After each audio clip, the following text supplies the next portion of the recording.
Ang kwentong ito ay hango sa totoong buhay. Karanasan ito ni Hermano. Taong 1959, Panaon, Misamis Occidental.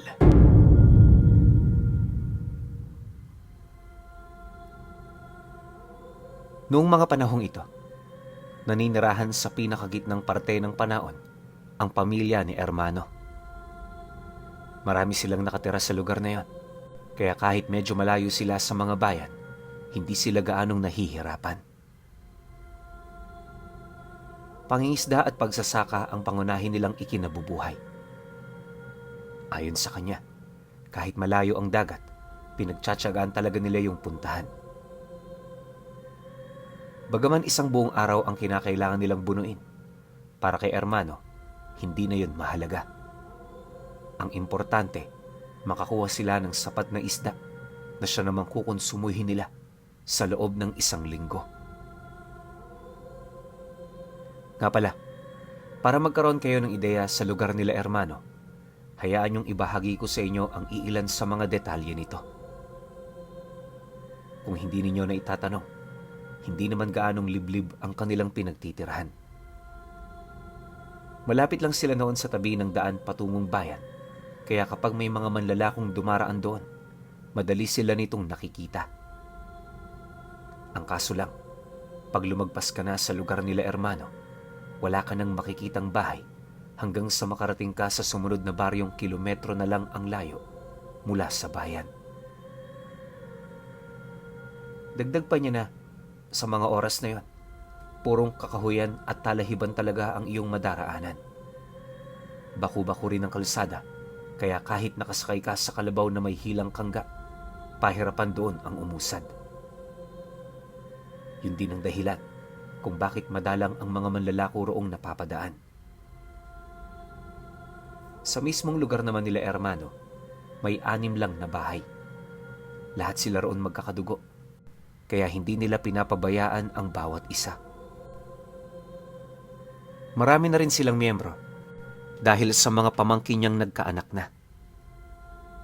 Karamihan sa mga nakakarelasyon ng mga ito, nagmula pa sa bayan, nakalaunan na may nagpasyang doon na rin sa kanila manirahan. Mababait naman ang kinakasama ng pamangkin ni Hermano, kaya wala naman itong problema para sa kanya.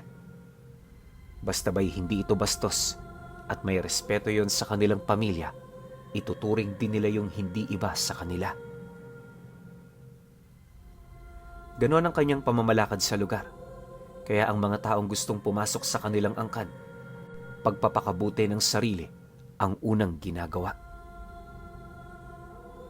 Pabor naman yun sa kanila, lalo na't hindi na nila yun kinakailangan pang kumprontahin sa mga mali nitong gawain.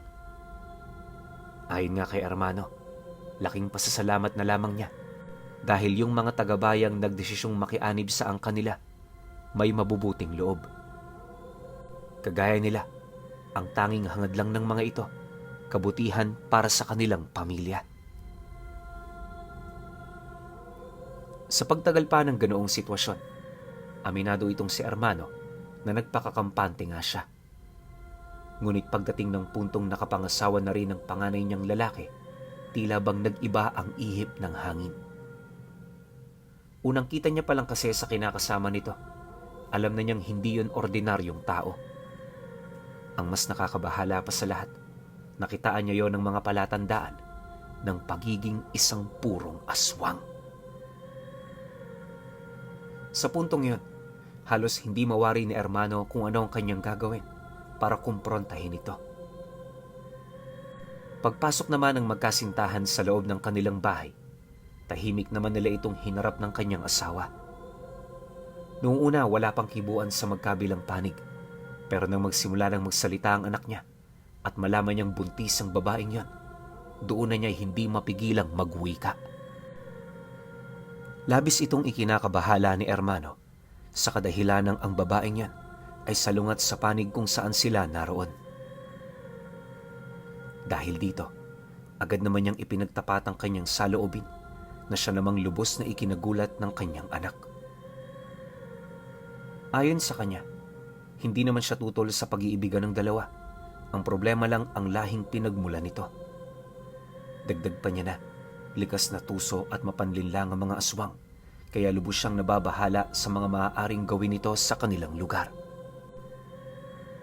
Pagkalahad naman niya ng mga katagang yon, mariin naman niya itong binalaan na hindi sila ang tipo ng taong madadala sa panlilinlang na nagbabalat kayo bilang awa.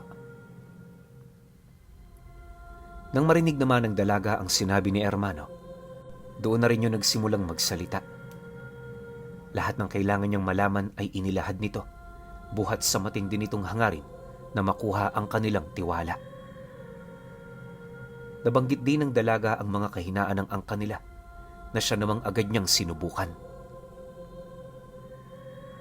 Nang mapagtanto naman niyang nagsasabi ito ng totoo, hindi na siya nagdalawang isip na ipatawag ang kanyang mga kapatid at mga tiyuhin. Pinag-usapan nila ang kanilang gagawin ukol sa problemang kinakaharap nila. Sa kasagsagan naman ng kanilang pag-uusap, nabanggit ng babaeng yon na tiwalag na ito sa kanilang angkan. Makailang beses na rin itong inilahad sa anak niya ang tungkol sa pagkakaroon nito ng masamang dugo sa katawan. Ngunit sa sobrang pagmamahal nito sa kanya, hindi yun nakinig. Dagdag pa ng babae, isa rin yun sa kanyang ikinakatakot, kaya hindi lang pagdadalawang isip ang kanyang naramdaman noong nagpa siya ang kanyang kasintahan na ipakilala to sa kanyang mga magulang. Matapos namang marinig ni Ermano ang tungkol dito, ipinagpatuloy lang naman nila ang kanilang pag-uusap. Hindi naglaon, nang malaman na nila ang lahing pinagmula nito, pinili naman nilang pagbigyan ng babae. Yun nga lang, hindi ito maaaring manirahan sa kanilang tahanan dahil sa mga anak niyang musmus pa lang. Nababahala rin kasi itong si Ermano na baka matamis lang sa salita ang babaeng yun. Upang magkaroon ito ng kampanteng matutulugan, noon ding mismong araw, pinagpagala nila ang paggawa ng kubo di kalayuan sa bahay nila. Nataon naman noong kompleto na ang kanilang mga materyales, kung kaya't hindi na ito naging mahirap pa.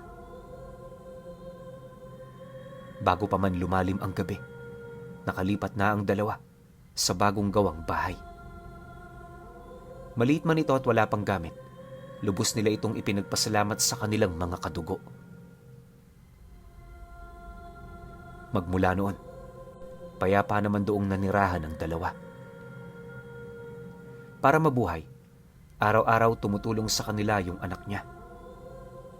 Buwan pa ang lumipas, wala namang nangyaring kakaiba sa kanilang lugar. Sa pagtagal ng pananatili ng mga ito, napansin naman niyang masaya ang kanyang anak na yon ang kasama nito sa buhay. Siyempre bilang ama, ikinapanatag naman niya ito, lalo pat ramdam niyang nagsama ang dalawa sa kanilang mga sariling kagustuhan. Yun nga lang, pagkaraan ng 5 buwan, unti-unti na nilang napansin ang tila bang pag-aaligid ng iilang mga taong malapit sa kanilang lugar. Ang kinakasama naman noon ng anak niya, nararamdaman niyang medyo aligagana. Palagi na rin yung nakakulong sa kanilang tahanan, kaya nung hindi niya na yun matiis pa, nagdesisyon siyang bisitahin ang mga ito. Isang gabi, matapos ang hapunan nilang magpamilya, agad naman siyang nagpaalam sa kanyang asawa na bibisita sa kanyang anak. Di naman yung tumutol sa nais niya, lalo pat ilang metro lang naman ang layo mula sa kanila ng pamamahay nito. Pagdating naman niya sa lugar na yan, nadatnan niya ang dalawang naghahapunan habang masayang nag-uusap. Pagsilay naman ito sa kanya, dali-dali naman siya nitong pinagbuksa ng pinto kasabay ng pagwika ng kanyang anak ng, "Oh, Tay, magandang gabi. Napabisita ho kayo." "Ah, nga pala Tay, pasensya na ha. Hindi ako nakapagtrabaho kanina. Itong asawa ko kasi, ayaw akong pasamahin sa inyo. Natatakot siyang mag-isa rito. Di ko nga alam kung bakit." Nang marinig naman ni Ermano ang sinabi nito, agad naman niyang ibinaling dito ang kanyang paningin habang bakas sa kanyang muka ang pagiging seryoso. Nang mapansin naman yon ng kinakasama ng kanyang anak, napayuko lang naman ito na para bang may mga bagay na gumagambala sa isipan nito. Noong una di pa yun nagsasalita, pero nung nagtanong na siya, doon na yun nagsimulang maglahad sa kanya ng mga bagay na lubos nitong ikinakabahala. Ayon sa kinakasama ng panganay niya, unti-unti nang lumalapit sa lugar na yon ang mga kalahi niya. Hindi ito magandang pangitain dahil anumang oras pwede na sila nitong atakihin. Dagdag pa nito na siya lang naman ang nais ng mga nilalang na yon, kaya kung sasama siya roon, hindi malabong maiwasan nila ang nakaambang panganib. Mariin din itong inilahad na tanging yun na lamang ang naiisip nitong paraan para makatakas sa kakaharapin nilang kaguluhan. Pagkarinig naman ni Hermano ng tungkol dito, hindi na siya nagdalawang isip na magbigay ng payo sa asawa ng anak niya. Ayon sa kanya, marami pa itong hindi nalalaman sa kanilang pamilya. Maaaring malakas nga ang angka nito, pero hindi yun dahilan para masindak sila. Tapat ang inilahad ni Hermano, di rin basta-basta ang kanilang pamilya. Marami ang dahilan kung bakit sa loob ng mahabang panahon, nagawa nilang manatili sa lugar na yon. Matapos naman ang kanilang pag-uusap, agad naman siyang umalis sa bahay nito. Isa-isa niyang pinuntahan ang tahanan ng kanyang mga kapatid at pamangkin upang abisuhan yon sa naiisip niyang plano. Kinakailangan din kasi nilang maghanda upang hindi sila maunahan ng kanilang mga kalaban. Lumipas ang gabing yon. Kalat na sa mga kapatid at pamangkin ni Hermano ang ulat. Dahil dito, minabuti na muna nilang ipagpaliban ang kanilang trabaho. Wala naman kasi noong gaanong gawain sa bundok, kaya sa halip na tumambay, ibinuhos nila ang kanilang oras sa pagbabakod. Pagsilay naman ito ng asawa ng kanyang panganay, inilahad nito sa kanila na simple at pangkaraniwan ang ginawa nila. Hinding-hindi nito mapipigilan ng puwersa ng kanyang mga kamag-anak, kaya sa makatuwid, baliwala rin ang pinagpagala nila. Ngunit, nang marinig naman ni Hermano ang tungkol dito, sa halip na mag-alala, tumawa lang naman siya. Minarapat niya ring wag nang magsalita, nang sa gayoy maipakita niya sa kinakasama ng anak niya ang lakas ng kanilang pamilya. Isang gabi, habang naglilibot sila Hermano sa paligid, may mga napansin naman silang mga hayop na umaaligid. Hindi na rin magkamayaw ang ingay ng mga insekto sa lugar na parabang naliligalig ang mga ito. Pag-ihip naman ng isang malakas na hangin, agad naman nilang naramdaman ang kakaibang presensyang bumabalot dito. Sa puntong yon, bahagya naman silang natigilan upang pagmasdan ang buong paligid. Makalipas pa ang ilang minuto, may nasipat silang naglalakad na dalawang matandang lalaki sa kabilang ibayo ng daan. May hila-hila itong kariton at sa estado ng mga taong yon, patungo ito sa Karatig Baryo. Noong una wala naman silang nakikitang kakaiba, pero pagharap naman ng dalawa sa entrada ng tahanan nila, napansin nila ang talukbong sa mga ulo nito. Unti-unti na rin nilang naririnig ang bulong ng dalawang matanda habang patuloy itong naglalakad. Maya-maya pa, nang makalayo na yon sa lugar nila, agad naman itong nawala sa kanilang paningin. Bagaman alam nila Hermano na hindi pangkaraniwan ng dalawang matandang yon, pinili nilang wag itong sundan o gambalain. Habang tumatagal, mas lalo namang napapadalas ang pagpaparamdam ng mga ito. May mga pagkakataon na ring nakikita nila itong nagmamasid mula sa malayo bago tuluyang tumalikod ang araw sa kalupaan. Dalawang linggo pa ang lumipas. Patindi na ng patindi ang nagiging pagpaparamdam ng mga nilalang. Yung asawa naman ng panganay niya, nagpasya ng bumalik na lamang sa pamilya nito. Dahil ang buo nitong akala, wala silang maibubuga. Nang malaman naman ni Hermano ang tungkol sa pasyang yon, nagdesisyon na siyang yon ay kausapin upang mabigyan ng linaw ang mali nitong akala. Ayon sa kanya, hindi sila kasing hina ng inaakala nito. Kaya lang naman nila hindi pinakikialaman ng mga nilalang ay dahil sa masyado itong mahina para pagbuhusan nila ng panahon. Dagdag pa ni Hermano, naghihintay lang silang sumalakay ang mga ito bago sila gumawa ng hakbang.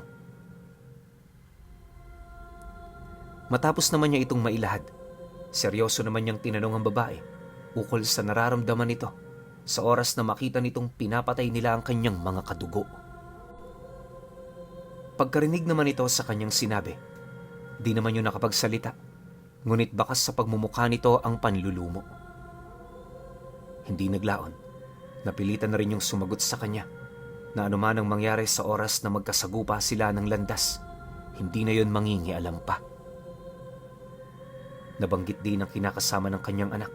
Maraming ginawang mali ang kanyang pamilya sa kanya, kaya hindi ito karapat-dapat para bigyan niya ng awa. Matapos naman yung marinig ni Hermano, nagpasalamat naman siya sa babae. Pagtayo naman niya sa harapan ng mga ito, mariin naman niya yung inabisuhan na maaaring sa gabing yun na magaganap ang kanilang paglalaban. Base kasi sa ulat ng mga kapatid ni Hermano, nakapagtayo na ng pugad ang mga ito di kalayuan sa kanilang lugar. Kumpleto na rin ang kanilang grupo, kaya na may oras na lamang ang pagitan bago yun sumalakay. Nang marinig naman ito ng babae, bigla naman yung umalma sa gagawin nila. Pagsilay naman niya rito, agad naman yung nakiusap sa kanya na kung maaari dalhin niya yon patungo sa pugad ng kanyang mga kadugo. Gusto kasing makiusap ng babaeng yon upang maiwasan ang pagdanak ng dugo sa kani-kanilang mga panig. Matapos naman itong mailahad ang nais nitong mangyari, hindi naman nagdalawang isip si Hermano na sumang-ayon dito. Alam niya kasing may posibilidad yung mangyari, lalo pat lehitimong anak ng mga kalaban nila ang makikipag-usap.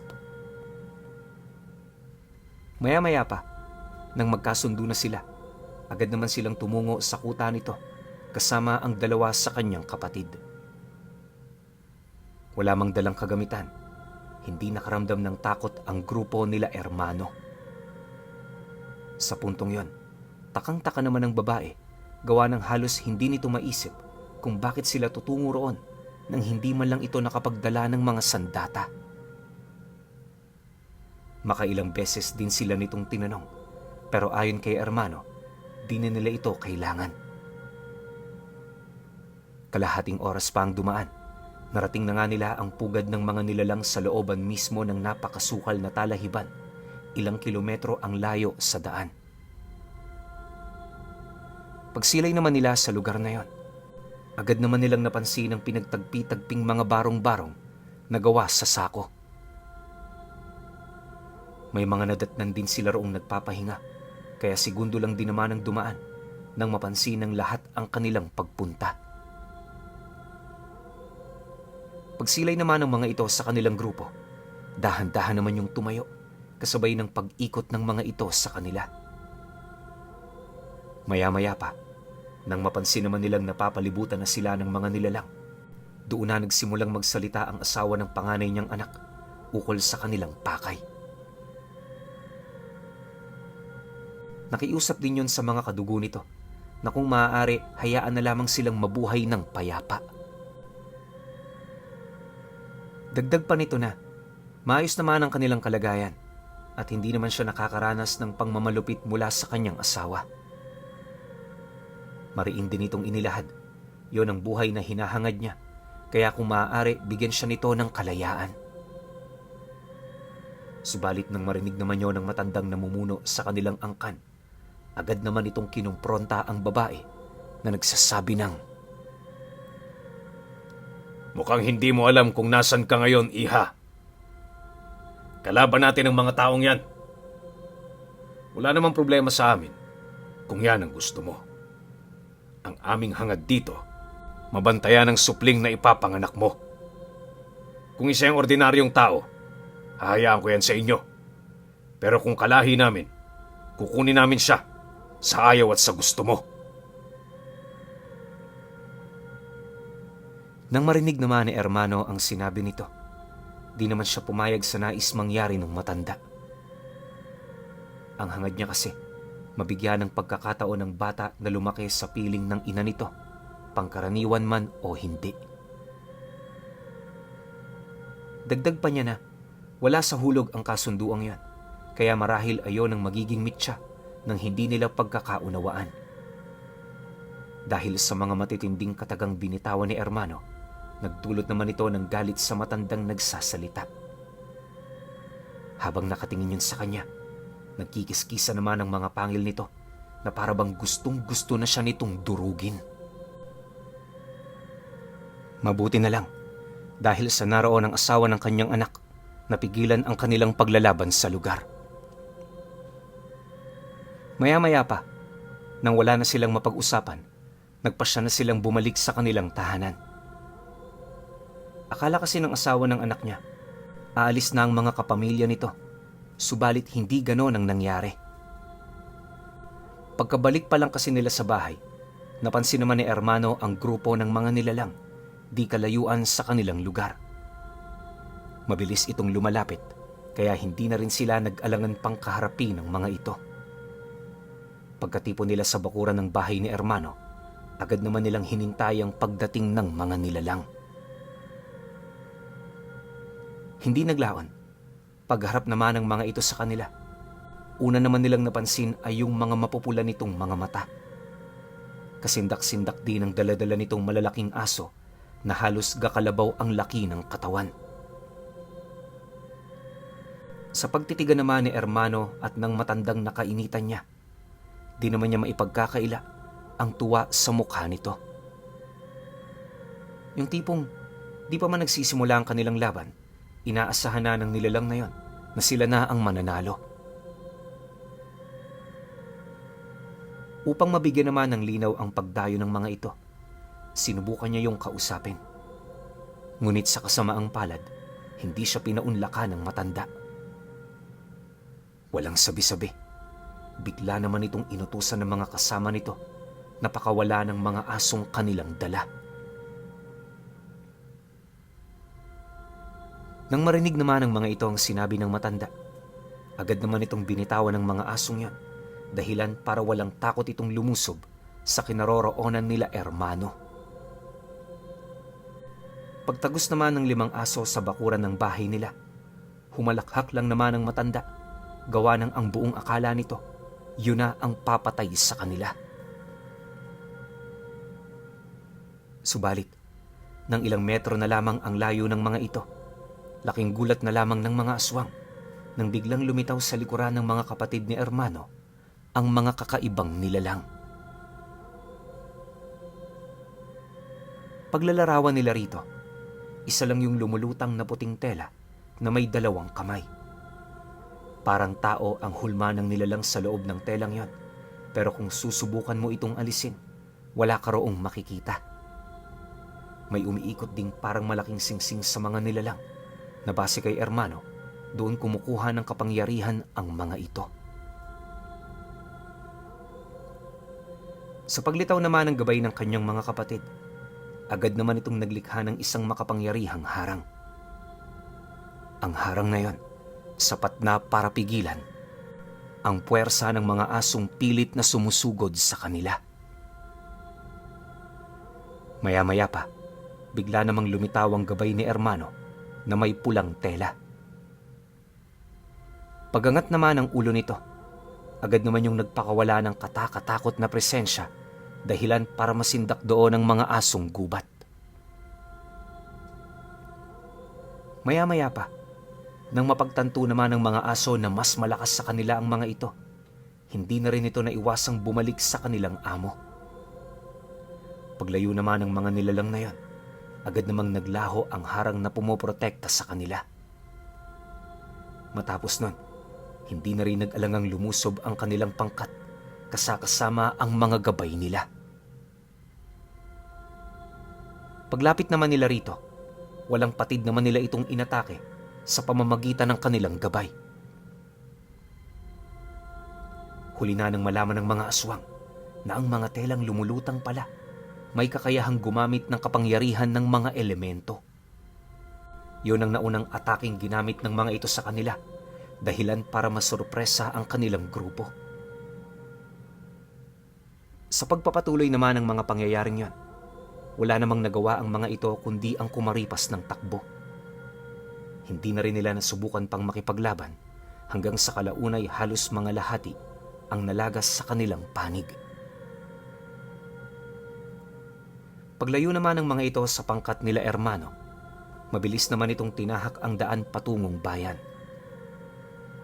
Matapos ang mga pangyayaring yon, minabuti naman nilang pumasok sa pamamahay niya. Doon nila pinag-usapan ng mga nangyari, kalakip ng mga susunod nilang plano. Hindi kasi sila kumbinsidong magtatapos ng gano'n ang sigalot na kanilang kinakaharap, kaya hanggat wala pang nangyayaring masama sa kanila, pilit na nilang pinaghandaan ang mga bagay-bagay. Ilang araw pa ang lumipas, naratiling tahimik sa kanilang lugar. Wala na rin silang nakitang mga aswang, maging sa lugar kung saan yun unang nagkuta. Upang magkaroon naman yon ng kalinawan sa panig nila Ermano, sila na mismo ang naghanap dito. Buong tapang nila yung pinuntahan sa bayan, at nung matukoy na nila ang pinaninirahan ng mga ito, walang takot naman nila itong pinuntahan. Pagdating nila sa lugar, tumambad sa kanila ang ama ng asawa ng panganay niya na kasalukuyang ginagamot ang mga miyembro ng kapamilya nilang nakaligtas sa insidente. Bilang ama rin yun ng asawa ng anak niya, minabuti niyang huwag maging marahas dito, gawa ng wala rin naman siyang nakitang hindi kaaya-aya na ginagawa ng mga ito. Pag-upo naman niya sa harapan ng matanda, mariin niyang inilahad na ang mga pinatay nila ay pawang mga kamag-anak nitong gusto rin silang tapusin. Nang marinig naman ng matanda ang kanyang sinabi, wala naman yung nagawa, kundi ang sumang-ayon sa kanya. Nakita rin naman kasi yon ng kanyang mga mata, kaya alam niyang nagsasabi yon ng totoo. Matapos ang kanilang naging pag-uusap, iniabot niya ang kanyang kamay dito, tanda ng kanyang kagustuhang makipag-ayos at makipagkaibigan. Pagsilay naman doon ng matanda, agad naman siya nitong kinamayan, sabay wika sa kanya ng, "Marahil tama nga ang nais mangyari ng aking anak. Ipagpaumanhin niyo ang aming kabastusan. Mula sa araw na ito, sa halip na maging hadlang kami sa kaligayahan nila, isa na kami sa mga susuporta." "Mabuti naman kung ganon. Maraming salamat din dahil binigyan mo ng pagkakataon ng aming hangarin. Sana maging maayos ang relasyon natin sa bawat isa. Kadugo niyo na kami at kadugo na rin ang turing namin sa inyo." Matapos ang kanilang pag-uusap, doon na nagsimula ang masayang ugnayan sa pagitan ng dalawang pamilyang minsang naging magkalaban. Sa paglipas pa ng panahon, wala naman itong ginawang hindi kaaya-aya sa kanila, na siya namang ikinatuwa nilang lahat. Hanggang sa pagtanda niya, pinagbuklod ang mga lahi nila ng anak ng kanyang panganay. Nga pala, pinuno, hindi ko maaaring sabihin ang lahing kinabibilangan nila Ermano. Sila na lang kasi ang nasa angkang yon na nagtatanga ng ganoong abilidad. Pero ako na mismo ang nagsasabi sa inyo, malayo sila sa hanay ng mga antingero. Magpahanggang sa ngayon pang kasalukuyan, ang apo ni Ermano ang namamahala sa dalawang angkan. Dahil sa kanya, kung kaya't napanatili ang kanilang kaayusan sa magkabilang angkan. Pero alam nyo ba, na binansagan sila Ermano bilang mga tagong yamang lahi ng Pilipinas.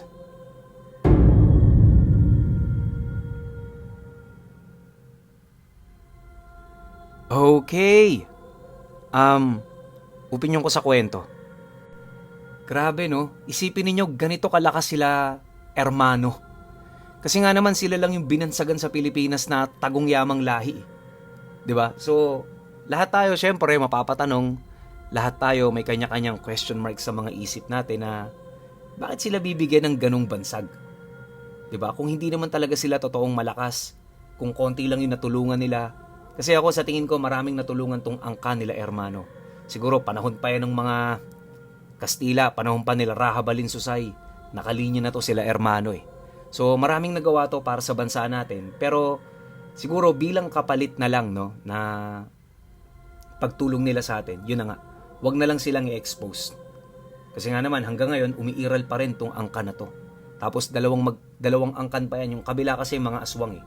So ito sila, hindi natin masabi. Pero ang sabi naman dito, malayong-malayo sila sa mga ermetanyo, manggagamot o yung mga nasa panig natin ng kanan, mga antingero, ganun. So hindi ko masabi kung saan sila napapanig. Pero sa tingin ko naman sa mabuti sila eh. 'Di ba? Para sa akin lang 'yun ha, pero kasi baka may iba pang kwento tungkol dito sa tagong lahi na to na makakapag-determine kung ano talagang side sila naroroon. Pero ako malaki kumpiyansa ko na nasa kanan to sila Ermano. Masasabi ko lang sa buong kwento, medyo nakakabitin, pero sobrang nakaka-amazed. Kayo pa rin. Kung may opinion kayo sa kwentong ito, comment nyo lang sa baba. Yun lang. Hanggang sa susunod na kwento. Salamat.